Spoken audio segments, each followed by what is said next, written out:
All right. We are live. We have a lot of different things to talk about tonight. A lot of iPhone 16 related news, some smartphone or smart home news, of course, with Eufy's new lock and some other things, and just some interesting, I think, some thoughts I had around that. There's also some more leaks about Sonos to talk about, as well as macOS Sequoia and a killer feature that I really think you will enjoy if you haven't upgraded already to Sequoia or, going to sometime soon, that you got to check out. So a lot to get into. I'm going to say hi to some of you folks in the chat. Sam, nice to see you here. Frederick, there I am. Yes, good evening, everyone. Finally got my alarm set correct. Was thinking this was happening on Friday evenings. I'm sorry, Frederick. Yeah, so I posted this time on Threads, Mastodon, and Twitter, I think, about this, X. So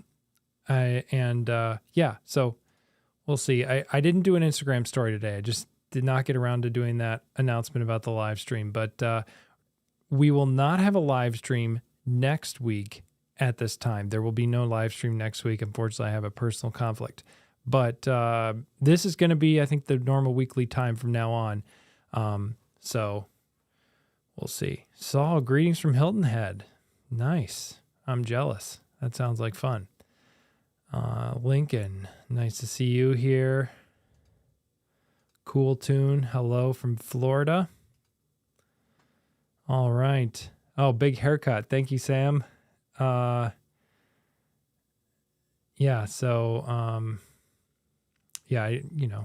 actually kind of a funny thing behind the scenes. I kind of have to be strategic about when I get my haircuts because sometimes I might need to film a segment that splices into another video previously or shoot a thumbnail for a video that I've already filmed the talking part for.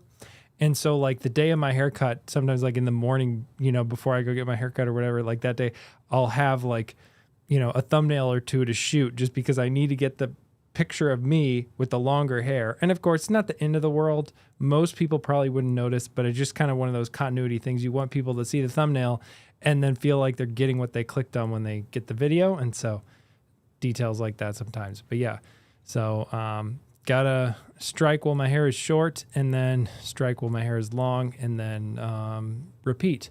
So so we have iPhone 16s are shipping, delivering to customers tomorrow. We've had some reviews come out. I want to get into some of that, but first we have some smart home news to get to. And I'm going to go ahead and share my, got all these allow for 1 month dialogues thanks to macOS Sequoia now. But the new Eufy smart lock that supports Matter. I'm pretty sure this is the new one that supports Matter. Last week I linked to the Philips Hue Sync box and I linked to the wrong model and then I got all confused on the live stream. So this is the new Eufy Smart Lock E30 and it supports Matter. And it's really interesting how right here up at the top they're saying it works with Apple Home. But of course you don't see any Apple HomeKit, works with Apple Home labels there. And for those of you who might not be aware, that is a whole program that Apple's run for years where to get these labels, here they have ones for Amazon and Google down here in this marketing, that takes, from my understanding, talking to sources meetings and approval process with those companies and deals to get those labels. Me as an app developer, it's pretty easy to get one of those download on the App Store badges. And, you can put it all kinds of places. And I think Apple's gating factor is, of course, if it's going to be real, it's going to link to something on the App Store, right? And so that's where Apple sort of has the way, of course, they could reject your app and then you don't see it in the App Store. And then having one of those images is pointless because it doesn't mean anything. But the badges for Works with Apple Home take some work to get. And I just kind of wonder from outside of things, whatever happened at Eufy, because Eufy, my guess is someone key to that partnership between Eufy and Apple either at Apple or Eufy must have left, and then the partnership fizzled out, or somebody's, got on somebody's nerves or something, because there was a while where Eufy was playing really well with Apple, and they were doing a lot of stuff supporting things like even HomeKit Secure Video, and then all of a sudden it stopped.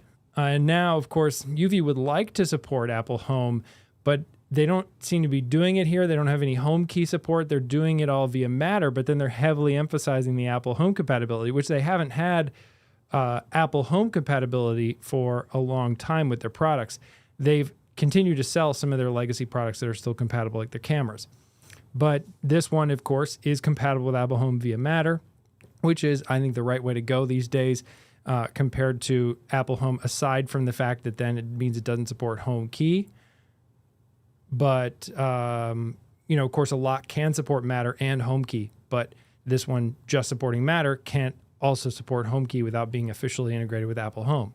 Now, there have been a lot of smart locks out this year, and I imagine there'll be some more too. And there are two real criteria that I think about when I look at some of these smart locks. One is whether it's one is just, is this a lock that has a good form or just appearance for where I want to put it in my home? And the other one is, what are the features? And so as far as this one, and where does it line up with that? Of course, the form looks pretty nice. It has a finger, and it's a little bit on the large side, but it looks pretty good, pretty sleek. Has a fingerprint reader, which could be a cool feature. Some people like that, some people don't. But then on top of that, it has the integration with Apple Home. It has some cool things where, it claims about automatic energy savings. I'm guessing it exposes to Matter something in here as a door sensor. So then you could automate, if the door opens or closes or something, turn, things on or off. But I think the real feature that's key here is that it ties into things like Eufy's existing video and security systems. So given the kind of drought we've been going through for a while of HomeKit Secure Video stuff, I've said for a while, well, if you're looking for a good camera system to put in your home and you don't want to go something like Power over Ethernet with something like Ubiquiti, that might be a little bit too much to install and manage and stuff. Eufy, from what I've seen and played with, seems to have a pretty good setup overall, pretty good software, and they don't charge subscriptions for their stuff. So it can be a really good option. But of course, they have apps for all of Apple's devices, but no Apple Home native support with their newer hardware. So if you've heard me or other people say good things about Eufy, and then you've gone out and bought Eufy cameras, you have Eufy cameras, and you generally are in Apple Home, then I think this could be a really cool lock because it could tie both together, right? You can have it work with some of your Eufy security stuff, while then also being something that works in Apple Home. So just some things to consider here. If you aren't really into other Eufy products, if you aren't sort of a Eufy Home plus Apple Home kind of household, then I think it's maybe not quite as worth it. I think there are a lot of other great options to consider. It's not a bad option if you got it as a gift. I wouldn't complain. I haven't tried this myself, to be clear. I haven't tested this lock, but just an interesting piece of news to see Eufy supporting Matter, Eufy being so forward with how much this thing works with Apple Home, because it does, but as much as they've been shunning Apple for a long time, it's kind of interesting that they were so forward with that here. And just I think for those who are, I think there's probably a fairly sizable group of people who have Eufy products and like Apple Home, and you might be wanting something that bridges the two of those together. So interesting product in that respect. And yes, here's the good point on HomeBridge. You can use HomeBridge to get your Eufy locks or video doorbells or other things into the Home app. There's also, I haven't tried or play with it, but I bet there's a Home Assistant plugin for Eufy. I haven't looked for one, but I would be shocked if there's not. But let's see. Yes, that is an important point, Garance, to bring up. Eufy had some security issues back in 2022 there's a lot of not great communication around what was going on then. And I didn't really have a horse in the race in terms of I wasn't really talking too much about Eufy at the time. I think those, it was basically like ways that people could get control of your cameras. And then they had some other issues where you could potentially, through bugs, I think it was, if I recall correctly, like see cameras from someone else's account by chance. And that was not good, but it seems like they have all that stuff ironed out at this point, and I wouldn't be too worried about that. But always important to consider, companies make mistakes and could be, just something to know about that's happened to Eufy before. If better to find out about before you purchase than to purchase something and realize, oh no, what is this company doing? But I wouldn't let it concern me or just keep me from purchasing at this point Eufy stuff. I don't know. So we have new operating systems out, including macOS Sequoia and visionOS 2. Of course, new features in Apple Home and iPhone and iPad 16, iOS 16. I did a video earlier this week, if you haven't seen it already, about all the controls coming to Control Center as well as guest mode. I, like many people on the internet, it took me a while to get the choose your home hub option in the Home app. Last night, I went through and restarted a handful, but not all of my Apple Home hubs, and it made it come up. So something to consider. If you haven't seen that setting in your iPhone, then you'll want to go ahead and do that. Let's see. I'm actually going to quickly show you what that looks like with a really cool new feature of the iPhone and macOS Sequoia. And while I'm doing this, I do want to mention, if you happen to have an Apple Vision Pro, visionOS 2 makes things a lot better in a lot of ways. Easier to get the home screen, easier to get the control center. It shows, if you have an Apple keyboard, it shows that within an immersive environment, like it helps it bleed through. So really cool updates to visionOS 2. Highly recommend it. It's worth maybe playing around if you haven't played with your Vision Pro in a while.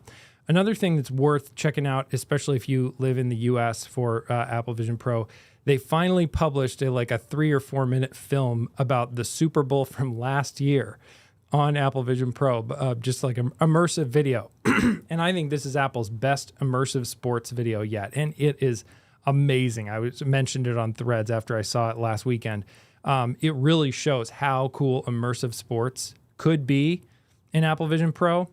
I see a thumbs down, but I mean, I think it's more at this point a proof of what the technology could be more than necessarily something about Vision Pro. But I do think there are plenty of people who would spend $10,000 to see that once. Now, that means like buying your own Vision Pro and then paying a bunch of money to see it. And maybe not $10,000, or maybe it would be for the Super Bowl or something. But I'm certainly not in that market. I think probably anybody on the stream probably isn't in that market. But I think there's a way that something like that can bring you feeling like you're live at a game when you're not able to be, but you're able to feel more immersed in it. That can be really cool and valuable. And unfortunately, I think just because the technology is so new, it'll be a very high-end thing that not a lot of people will be able to take advantage of right away. But I think it's a promising idea of the future of what could come from Apple Vision Pro and whatever's next. And I think it really shows to me, with Apple Watch, I think the core idea of the Apple Watch being a fitness tracker, one of those core use cases, kind of became clear in about the first year of using it. And I think then Apple smartly leaned into that. And now Apple Watch has a whole lot of fitness features, and it's really all about fitness in a lot of ways. It's not the only thing Apple Watch does. But I think that just a personal entertainment device for Apple Vision Pro, I think if they make a lower cost version of it that's able to maintain some of the fidelity of the high-end version, I think that would be a really cool thing. And I think it's really where Apple's going with Apple Vision Pro. So, or should be going. I don't know. We'll see if they actually do. So I'm going to go ahead and go back here. Whoops. Did not mean to do that. Aha, here we go. So this is the new iPhone mirroring on Sequoia. So this is my iPhone sitting right here on my desk. Oh, you can't see that because I don't have an overlay here. So I'm going to go back. This is my iPhone sitting on my desk. And here I have it in iPhone mirroring here on my Mac. And you can see here that I have automatic selection off for my HomePod, for my home hubs. HomePods are Apple TVs. And so then I have my living room Apple TV, which is the newest version of Apple TV. It's in a central point in the house, and it's wired with Ethernet. That is my preferred Apple home hub. And yeah, so it's nice. And I could turn on automatic selection right here from my Mac if I wanted to, and it would go back to automatically selecting a home hub. But I'm going to go back to manual selection. So that is the macOS Sequoia feature of iPhone mirroring, where you can control, hey, Apple Home, your asynchronous junk that kind of resets stuff. I hate that. Sometimes too, I'll like rename something with a room name or change a room, and then it like flips back because probably the request failed and it just doesn't want to do any air handling, so it just reverses the thing. Anyways, this is picking your home hub, which is a very welcome feature in Apple Home and very exciting. So I want to show that. And also, I've been finding this iPhone mirroring thing very useful on macOS. It's really handy to have quick access to your iPhone for all kinds of reasons, just right there on your Mac. So if you haven't upgraded to Sequoia yet, I mean, there are reasons why you might want to be cautious on getting the latest version of macOS, but I think it's pretty stable these days. And it has been for me overall. There's some weird screen recording permission prompts now, which you might have heard about in the news, where you kind of have to agree to things for only up to 1 month for things that need to read your screen and the old versions of those APIs, and some stuff there that's kind of annoying. But overall, it's great, and this iPhone mirroring feature is really cool. So you have to have your iPhone on iOS 18 and your Mac on macOS Sequoia, and then you're able to do this. And they also have to be signed into the same Apple ID. It's another key thing here. I'm pretty sure that's the case. So, whoops. Okay. There we go. And we're back. So that is the new iPhone mirroring. Actually, please hold on. I need to bring up something.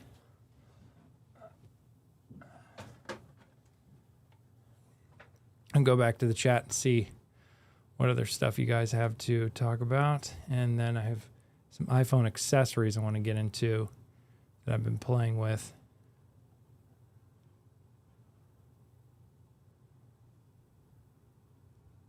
Oh, this is a great question, John. Kind of fits some of the stuff I was just saying.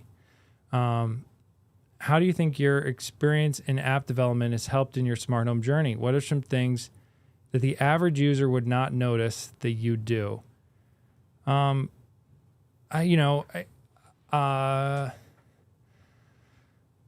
think in general, like one thing that is, if you have any background in software development, I think that, there's this idea about a liberal arts education and what does that mean, and oh, you need to read these books or have this understanding of various broad series of subjects, and whether or not that's actually something you want to do for your education or not, liberal arts, that's a whole other topic. But I think in the modern world, a liberal arts education should include how to code at some basic level with some language. It doesn't have to be Apple Swift at all. But I think that understanding vaguely how software works, even as more things are driven by AI, which is very different than common code, just to understand an if statement and a for loop and understand sort of the concept of an asynchronous task, meaning like your phone sends a request off to something and it's waiting for it to come back.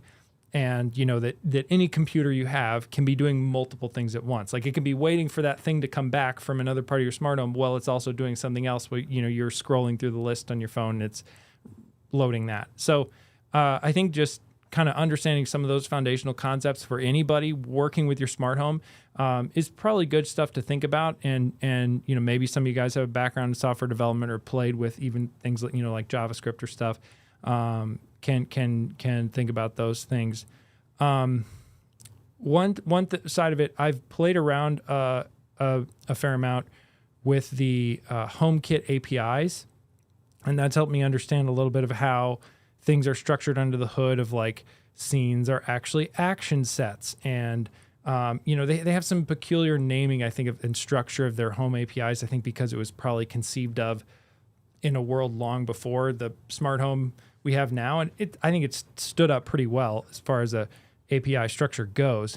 But it's been fun to be able to dive into a little bit to the HomeKit APIs and understand, this accessory has services that have characteristics, and those characteristics are modified, and those can create events that then trigger different things, and just some of those concepts of like how the APIs work under the hood, or how they work together. I think it does help some with just understanding what is going on in troubleshooting or setting up a device. I was complaining about earlier, with the one thing I noticed with the home app is it often doesn't really report what I'm guessing are errors, but where, you'll try and just go change something and for some reason it will fail. And maybe this is a sort of an Apple way of like reporting an error with not reporting an error. You'll go to change a room and then it'll like try and request it. And it doesn't really tell you that it's loading. It just, in a classic Apple fashion, like, oh, I'm going to instantly change it because that's elegant and nice, which is great. But then in the background, it's going out to your smart home and telling something in probably your home hub or something like, change this room. And that's not always ideal. But one thing I want to pull up actually, that's speaking of this developer topic with the phone mirroring, since we have my friend Sam here on the stream as well. Sam is a developer and works with Smart Home Tech. He runs RA Home, which is a great accessory manufacturer of smart home gear. I actually have some stuff I want to be making on that topic coming soon. But where was this? He showed me this app that actually anybody here could check out, especially if you consider yourself more of a power user. Where was this? Trying to remember what the name of that app was. It's like a Nordic. I'm searching for it on my phone and not seeing it. But basically, there's this company called Nordic Semiconductor, and they make a lot of the chips behind a lot of the smart home gear. And they have an iPhone app that's like a great diagnostic tool, and it just shows you all the just random wireless frequencies of the things it can see around Bluetooth and Thread and other stuff in your home, and the signal quality and where they're coming from and stuff. And it could be kind of intimidating maybe at first, but I'm trying to remember. Let me scroll down the chat if anybody remembers what. Oh, speaking of, hey William, nice to see you here.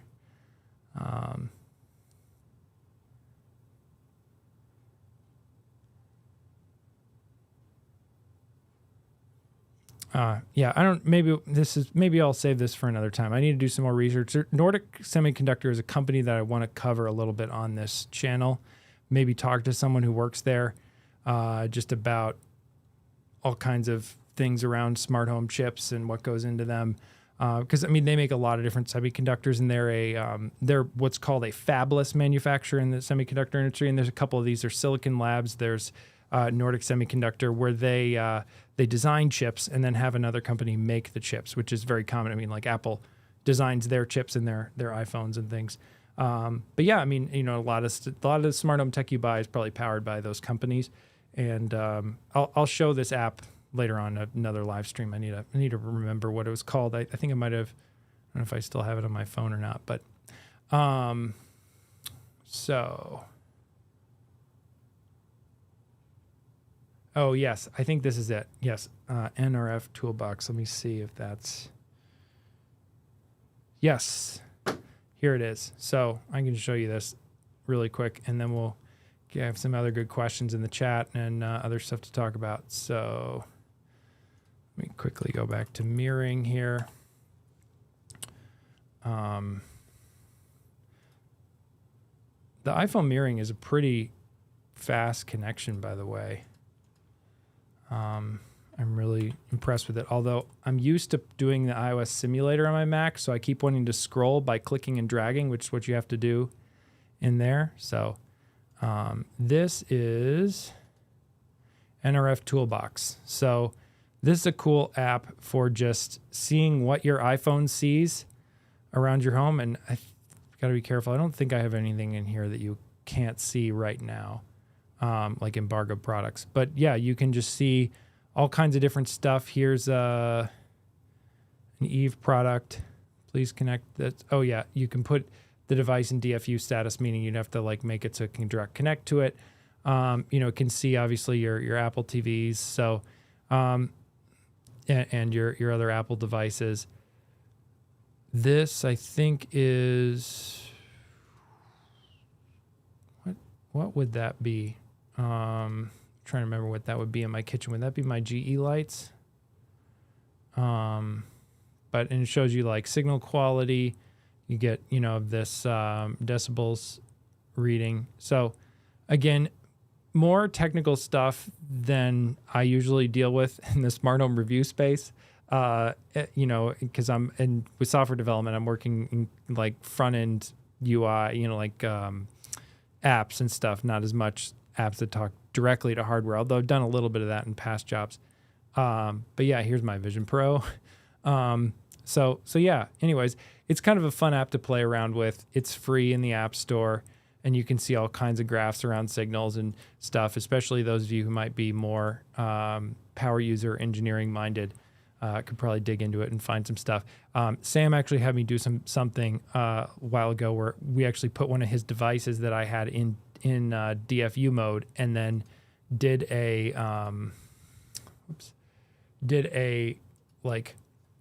firmware update from that app, which you can do through other company apps and stuff like that. But it's really cool to have something like that, sort of see behind the scenes.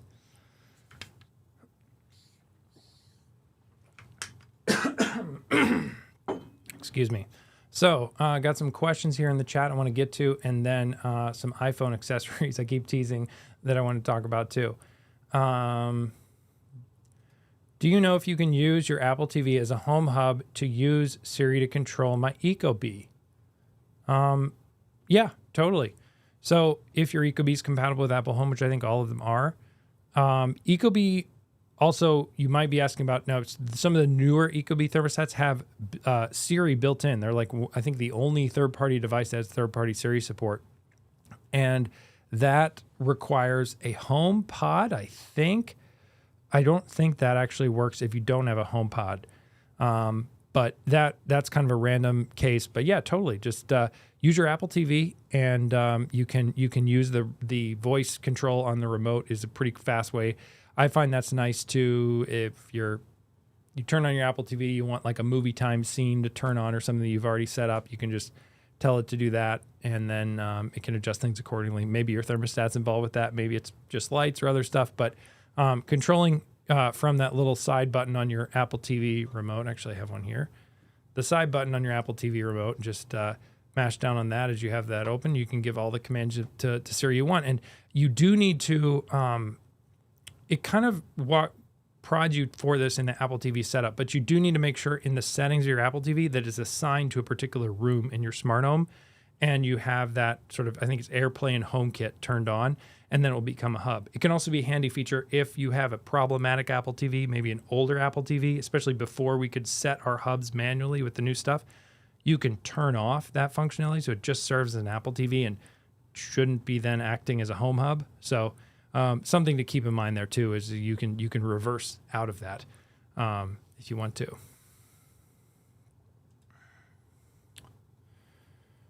Now that Eve has added Matter support to their 3rd gen light switches, if it's working on HomeKit, is there any reason to upgrade to Matter? Does it lose or gain features? It's a good question. I haven't heard of anything for that light switch that loses or gains features. Now, Eve sent me the press release for that earlier this week. I haven't had a chance to read through all the details, so I might be misquoting you on something here, but that light switch does have when it launched, it had some cool features with some automations that actually run on the light switch itself rather than just more broadly in whatever Matter system you have it paired to. I would generally say there's no real reason to upgrade right away, but I think we're getting to the point with Matter, and this is a bigger topic maybe for a dedicated video, but like we're getting to the point with Matter where I kind of feel like with maybe some few exceptions, you should generally try and get all your stuff on Matter because this is back to the software development thing. There's a concept when you're building a new app or building some big new thing with software development, and I don't love this term, but I don't know, I just hear it thrown around a lot. But it's the happy path, right? So the use case of your product that's not an edge case, that's like just the normal, what most people are going to solve, you build that first, like end to end, and then you solve for all the edge cases around it after you've built that happy path. And I think that the new happy path, so to speak, with smart home tech is for Apple and Apple Home is using it with Matter. You know, there's a discussion Andrew O'Hara on the HomeKit Insider podcast brought up a couple weeks ago, like just that I think Apple is like not really doing as much to support their HomeKit accessory protocol program anymore, and they're just kind of encouraging people to move to Matter. That's, you know, from him, he heard it from someone and he said it, and then I heard it from him on the podcast. So, you know, take that for what it's worth. But I think that that's kind of where Matter's becoming like the happy path. So as much as you can keep your stuff in general with any tech experience in what you think is probably the happy path, the general use case that most developers or people working on that whatever app or device, what they're going to be doing the most to make sure it works well, then you're generally going to be the happiest. And so I think just by then having your devices on Matter in general is probably a better idea.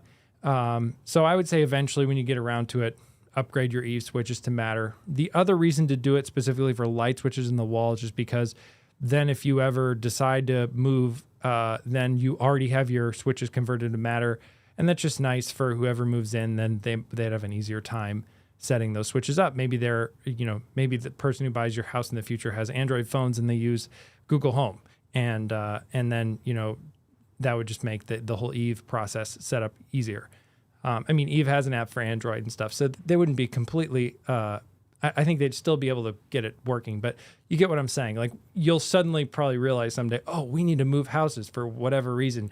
And you probably don't want another thing to do in that whole process of, oh yeah, I got to convert these switches to Matter. So just some things to consider down the road. So yeah, and I don't know, I haven't heard of any features that are lost by the Matter conversion, but if I do, I'll try and remember to mention it, because I think it's Eve did have that issue with their Eve Energy Smart Plug, where some of their automation triggers around energy usage or stuff like that's just not supported in the Matter protocol. So when they moved to Matter, they had to say goodbye to some of those features. And of course, you can still use the HomeKit, dedicated HomeKit Eve Energy Smart Plugs to do some of that energy usage automation. So like the example they used to give in marketing and stuff, I think was like, if you have a TV, right, and you turn on the TV with the smart plug, then the smart plug can notice the increased energy usage and then do some other automation to set your lights a particular way because now the TV's on. And you know, so you can do some kind of cool things like that, but now it's not possible with the Matter versions of those plugs. Maybe in the future, Matter will add that as a characteristic, I guess you could say, although that's the HomeKit term.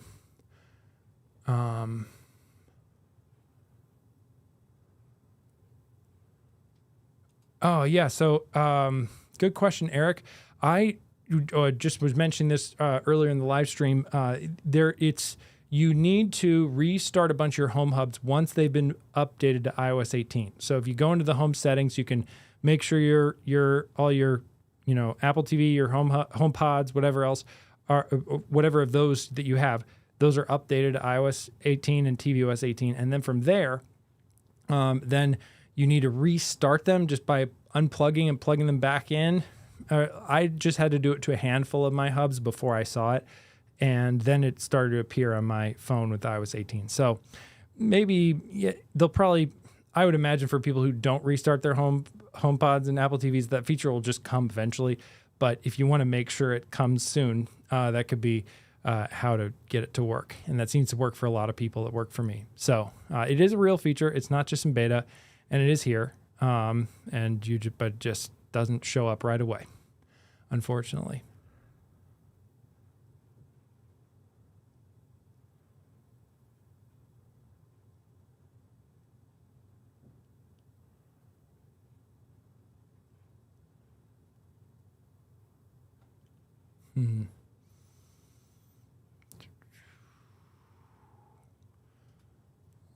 I've already updated all my, but still haven't gotten. Yep. So that's just, William just talked about that question.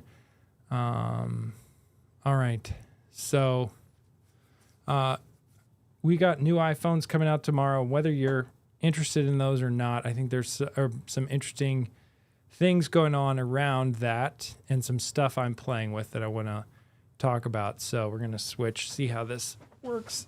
I'm going to switch to the desk camera, which is really just my webcam. Super high tech here. So I have this Nomad case that I got here, and I think it's interesting to see they are doing a camera cutout. And it sounds like from some of the reviews that maybe the case with the sapphire crystal isn't the best solution. We'll see. It could maybe reduce a little bit of the sensitivity to that. So I'm going to see how this Nomad case, this is a black leather Nomad case, how this works with that. But I'm getting the Pro Max big phone. I also have here, I'm probably going to return this, but these are the Beats, the new Beats cases from Apple. Unfortunately, they don't make these for the older models of iPhone. It's just they're starting now with the new the 16 line. They look pretty cool. They feel very grippy. They do have the sapphire crystal for the camera control button that you shouldn't call a button, as people have been saying. But then another accessory that is not specific to this iPhone that I've been wanting to play with, and I'm definitely going to report back on how it goes, because holding one of these big phones it's a lot to hold. And for the past year, my solution to that has been a Peak Design wallet with the Peak Design case. And this has really strong magnets. And what I find is that sometimes I just hold it like this, where, then I can grab it without having to grab the whole phone. And that works pretty well. And I don't always, if you notice, I just had this in my pocket as my wallet right now. And then I had this separate. So it depends. I don't always put my phone, but like going to the gym this morning, it's nice to like have my phone as a little backpack with the credit cards and my driver's license and health insurance and stuff. And so I can just have that. Now this doesn't fit, but more than maybe one card and my health insurance. But this is the Moft. I just got this today in the mail from Amazon. I ordered it. But this is Moft. Now I saw them at CES and they have a really cool mobile tripod that's a very similar size to this, which is nice if you're traveling. You can have like something about this size that works as a tripod for your phone. Then this is their version of it that's like a stand for your iPhone. And so it also has a space to put cards, and then it's supposed to work as then like a little stand. And this works with any MagSafe compatible iPhone. So it's not like something specific to the new phones, but I'd always had this on my list of something I wanted to try and play with. And then I used the new phone as an excuse to check it out. But so we'll see how this Moft little stand works. Maybe some of you have this and can, already talk about it, but it looks pretty cool. So we'll see how it works out. And it does have a spot here for a couple cards. So we'll see how much that actually holds. And I'm excited to play with that and see what happens. So I like the tripod, although the tripod's a little bit thick to carry around all the time. For the tripod from Moft doesn't hold any cards, so it just kind of it's nice if you're traveling and need that functionality, but most of the time day to day I don't need a tripod. So I hear the stands from Moft. I'll pull up so you can see what I am talking about with those. So that's the Moft stand and how it looks with the tripod. And then they have different versions here. I'm playing with this white one in the middle here. A couple other a quick correction, by the way. I mentioned on Threads, I don't think I talked about it on this live stream. Maybe I did, but just a reminder, Assa Abloy was forced to sell Yale and Yale in August. So August, the lock company, they weren't forced to sell Yale in August. They were forced to sell Yale and August. And but they have recently acquired Level. So Level, I guess, will be their new tech behind some of their locks. So we talked a little bit about that last time. So on Mastodon, which I kind of stopped using Mastodon for a while. I don't know. I like Threads a lot. I haven't really used Twitter barely at all in a long time, but I'm starting to go back to Mastodon a little bit. And I noticed a toot from Caleb Sasser, who is the CEO of Panic. He was mentioning something that I just wanted to mention, that he was staying at a hotel and saw someone waiting for a taxi outside of his hotel with a standard Sonos speaker and a long box for what he presumes, I guess, is an unreleased Sonos soundbar with codename DVT printed on the side in black letters. So, not the most stealthy way to conceal a new product, but just an interesting little tidbit that I didn't see anybody else report on. I mean, it's not really news. Who's to say? Like, there's no way to confirm that, so to speak, I guess, from a like a journalistic perspective, but just something to call out that, like, if someone's out there in the wild with a soundbar like that, doing business things, traveling around, to something, it's probably a good sign that the soundbar is on its way. I wouldn't be surprised if Sonos doesn't want to get something like that out before the Super Bowl in the U.S., which, if you're not tuning in from the U.S., if you probably are familiar, it's just like a big,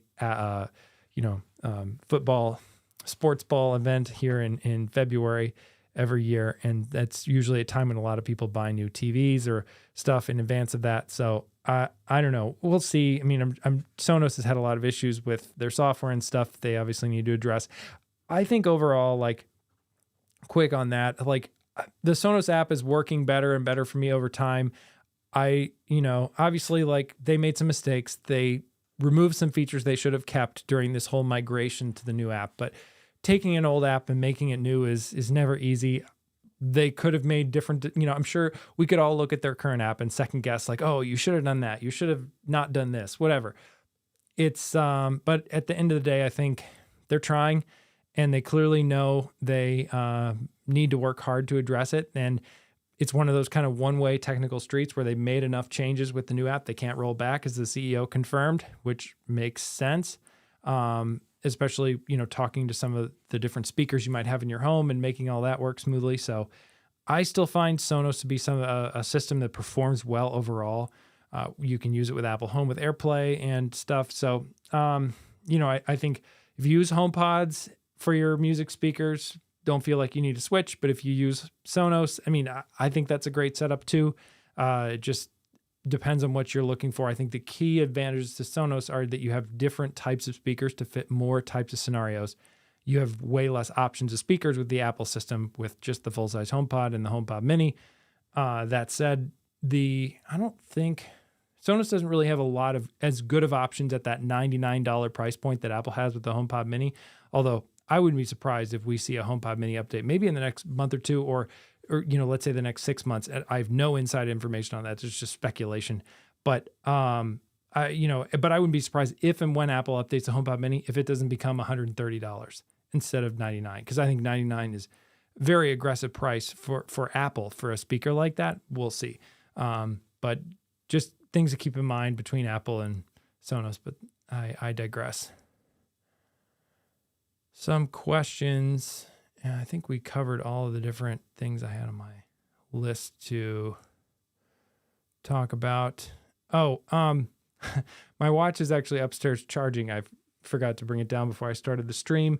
I usually charge it this time of night, but there are new widget suggestions in watchOS for the home. So you can long press on that like widget stack in watchOS and add the home widget. I don't find that home widget very useful. I find it takes a little while to load. But it is supposed to be sort of an intelligent, quick access to a control in your home it thinks is relevant at the time. So something to play with if you have watchOS 11 on your new, or, not necessarily new, but just any Apple Watch that runs watchOS 11, like check that out, see if it's useful to you. Just something to mention. Let's see. All right. So get to some questions here. Oh, thank you. Thank you, Jeffrey. Decent Apple smart home here, including Apple TVs, Lutron, LifeX, nice. August Lock. Can you explain the benefits of upgrading the latest version of the Home app? Yeah, good question, Jeffrey. So I think, the thing that really excites me about the new, the new version of the Home app is just going to come when you upgrade your operating systems, which you should at some point. Understandably, you might not want to upgrade right away. Like if you are concerned about things not working for whatever kind of critical workflow you have for your job, totally makes sense why you might not want to upgrade like day of. But you're going to want to upgrade for security reasons over time if you're provided your device supports it. And Apple supports their latest 2 releases usually with critical security updates. So you're not vulnerable per se at the with iOS 17 right now. But so you're going to get the new version of Home app eventually, one way or another, just because it's bundled in with the operating system. But I think the things that really stand out to me are the control center stuff, which I made a video on earlier this week, and check out that. I find just the quick access to things like my, especially my thermostat. I find that to be really nice because that's something, you can have automations for it, but I find, especially this time of year as the seasons are changing, probably in both hemispheres, you just want to adjust it more manually. Maybe it's not quite dialed in exactly how it should be. Temperatures are, at least here in Illinois, can be all over the place. 1 week it's really hot and 80, and next week it's chilly. This week's been pretty warm. So that can be nice. As well as just another place to quickly get to scenes and other things. But the controls for particular accessories, I think in Control Center are the really cool part because we've had widgets that can provide us quick access to scenes for a while.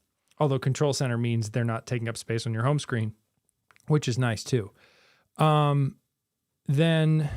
I think, the other things too are just stuff I didn't talk about in that video.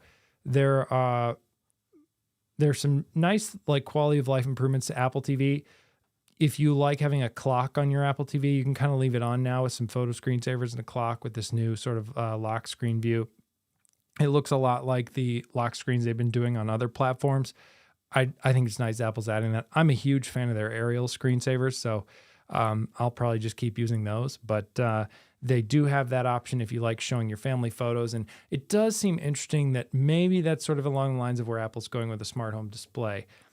The thing is, I briefly touched on it in that video, but there's so many features coming with the new version of the Home app in future iOS 18 releases and future updates with new products coming out that support them, that there's kind of limited use cases for some of the stuff. The guest access is cool. I mentioned that in that video. But that also, you need like a Matter lock to support schedules and, for some of the lock things, and then, the robot vacuum stuff, you need a vacuum that supports Matter, and Apple hasn't added all that support yet in the Home app. So that's coming soon, so to speak. And then I think, although I haven't tried all of that with a proper Matter vacuum other than the SwitchBot one. So maybe there's something I'm missing on the vacuum side of things. Just a quick disclaimer there, but I'm pretty sure that's coming later this year based on Apple's documentation. And then, we have stuff like these ultra wideband locks, which Apple's supporting, those are Aliro locks, which we're probably not going to see any Aliro locks until CES, and that's just the announcement of them. They'll probably won't come out for another while after that. So, I think it's one of those years where there's a lot of features coming in the future, of course, for iOS more broadly, but with Apple Intelligence, but as well in the smart home, just because of things with Matter. And it's kind of an interesting world where obviously Apple likes to be pretty secretive about some of their new features, but there's certain things where they kind of have to build in public with some of the stuff with the way Matter works. I'm sure they could be more behind closed doors than they are, but I think it's kind of nice for us that we kind of see their roadmap of what things they're building towards. It's a little bit annoying because then it always makes you feel like, oh, am I buying this product at the right time? Because I know it's coming in the future, but the reality is there's a bunch of people in Silicon Valley who know what products are coming in any given industry. And, they've been having to deal with this kind of challenging, what do I buy for myself scenario when I know what the future is going to be for a long time. And we're just all along for that ride now too. So, so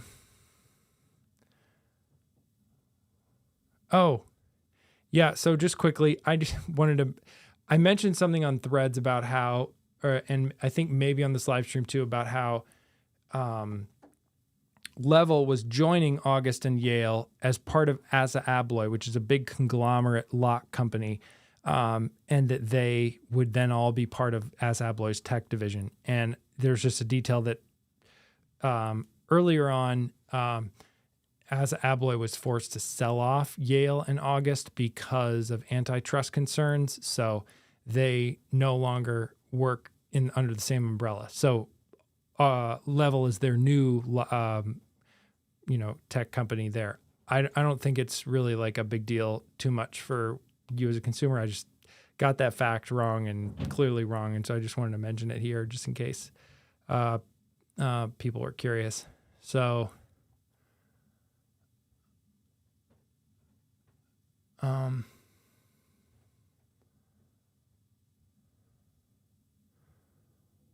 let's see. Question. Once upgrading Eve light switches to Matter, the designated icon will only allow you to be a light. Oh, interesting, because then does it not show as an outlet? That is weird. I'll have to play with this, Robert, because that's a really good point. Because, I use mine to control a fan and a light right now, and that I need to. I could have it as a light, but it's actually one of those details too. Maybe you viewers of the live stream have this too. With where you have a fan and a light together in the same circuit. So you turn the switch on, and then there's a light and a fan in the ceiling, usually like smaller ceiling fans, and you can pull the little things to like turn on the light or turn on the fan. So in the summer, I put those in Apple Home as a fan because they're generally what I want them for at that time. I want them to turn on with the lights off because it's light for more of the day, and I want it to cool the room. But then in the winter, I change the accessory type of those to be lights because I don't need the fan on. And then I can have it be part of, hey, HomePod, turn on the lights, turn off the lights, whatever.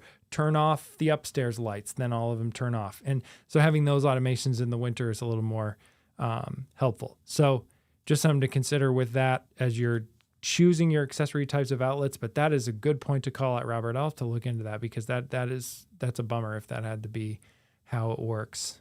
Maybe we can talk to Eve on that one too, see what's going on.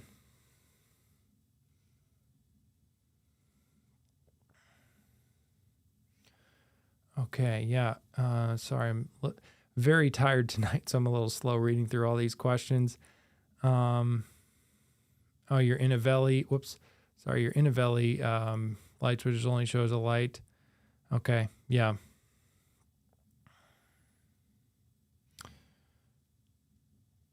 Yeah, okay. So maybe that is a limitation of Matter with light switches, but Matter has had smart plugs that can appear as things right for a long time. So I don't know. I'm going to have to look more into that. Yeah, Apple does need to add more device icons, especially like types of lights. They added more a few years ago, and more scene icons, and the scene icons are really nice. I love those. It's worth going through and spending some time if you haven't recently, like just assign some icons and colors to your scenes, because it's not a primary part of like the UI that you see on the screen, but it does come up in some places, especially now with Control Center. You can see there's an icon there, and it just helps you understand, I see, might be quicker for your brain to identify, oh, there's the popcorn icon, that's the movie time scene, or there's the moon, that's the goodnight scene. Quicker to identify if you just take a little time. But yeah, I agree that they need some more icons, Brian, and not only for lights, but things like fans and a lot of different accessory types there that could use more.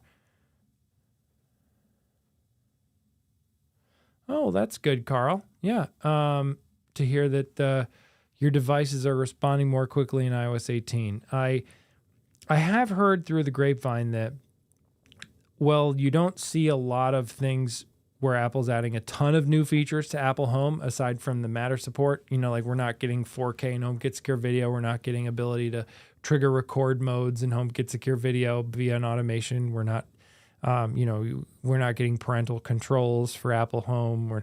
We could go on and on, but like we're not getting maybe some of the things on our wish list. But I have heard that Apple is continually working on reliability, because, of course, if you're going to have a smart home, you want it to work as well as a light switch. I mean, as Jimmy Chu, Nanoleaf CEO, always talks about. So, I'm glad to hear that, Carl. And so far it's been working pretty well for me. I haven't noticed a huge difference, although I was coming from the betas, where the betas this summer, as usual with betas, they're a little bit of a roller coaster sometimes with what works, what doesn't, especially when you have a home partially on one OS and not on another. But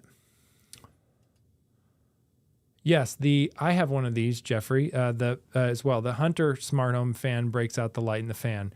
With the HomePod in the bedroom, it's been great to control the fan from bed. I agree. Having a smart fan is a underrated thing, especially I'd imagine, I don't live in a warmer climate, but I imagine especially if you live in somewhere that's warmer and you use a fan more of the year, huge help. You can turn on the fans in the afternoon to sort of help the house cool off a little bit more, stuff like that, and like control it from your bed. Lutron has their fan control, which unfortunately, at least so far, they haven't updated their new style like their Claro switch and Diva dimmer, but they have a fan control, which is handy as well if you have an existing fan you want to wire in. Only certain fans are compatible with that. That's a whole other topic. But my Hunter fan hasn't always been the most reliable thing in Apple Home. It has dropped off plenty of times. I'm hopeful that maybe some of these companies like Hunter will start to get in the Matter game of with some of their integrations. We'll see. But I think right now they're just Apple Home and like specific smart home integrations, because they don't. My experience, Hunter doesn't really have the best app. But once you get it all set up and you can control it with Apple Home, and they also have a nice little remote that it comes with, that can be nice. Another fan thing, if you have radio frequency fans, RF fans, is the Bond fan control. I don't have it myself. I haven't played with it myself, but for people who have those kinds of fans in their home, I've always heard great things about the Bond fan controller as a way you can make those fans smart. I think whoops. Yeah, here we go. I think this is it. Let me pull up this.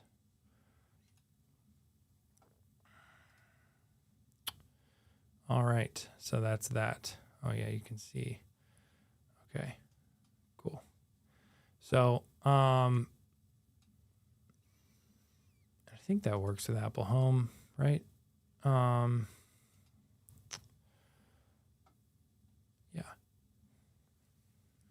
Maybe this model I linked to doesn't work with Apple Home, does it? Okay, I'm learning on the fly here, but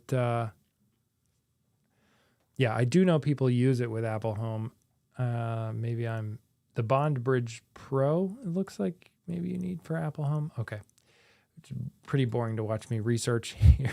It's like those work with me streams, research smart home tech with me. Oh, hey, Brandon. Yes, I'll be at CES again. Excited to see you at CES as well. A lot of us smart home creators have been talking about who's going to CES lately, including Brandon and myself. So nice to see you. Yeah, have a great night, Brandon. I actually got to run too because I have over at the mall tomorrow morning. I have a